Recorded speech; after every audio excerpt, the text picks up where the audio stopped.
চলো বন্ধুরা এই রিজনিংটা সলভের পদ্ধতি জেনে নিই। দেখো এখানে অনেকগুলো দাগ আছে আর এখানে দেখো একটা পয়েন্ট আছে।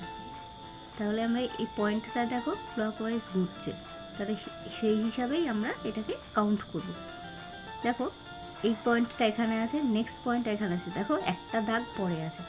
আবার দেখো নেক্সট পয়েন্টটা এখানে আছে, দেখো এইটার থেকে নেক্সট পয়েন্টটা দুটো দাগ পরে আছে।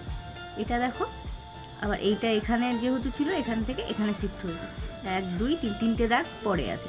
তাহলে নেক্সটটা হবে কি আমাদের 4টে দাগ পরে, তাহলে এখান থেকে 4টে 1 2 3 4, তার মানে এই পয়েন্ট এখানে হবে আমার এই পয়েন্টটা। আমি দেখি অপশানে কোথায় আছে এই পয়েন্টটা, দেখো 3 নাম্বার অপশানে এটা আছে, তাহলে আমার অ্যান্সার হবে 3, বাকিগুলো আমার হবে না। তো বন্ধুরা তোমরা এই প্রবলেমটা সলভ করে বলো তো এর অ্যান্সার কী হবে, আমাকে কমেন্টসে জানাবে।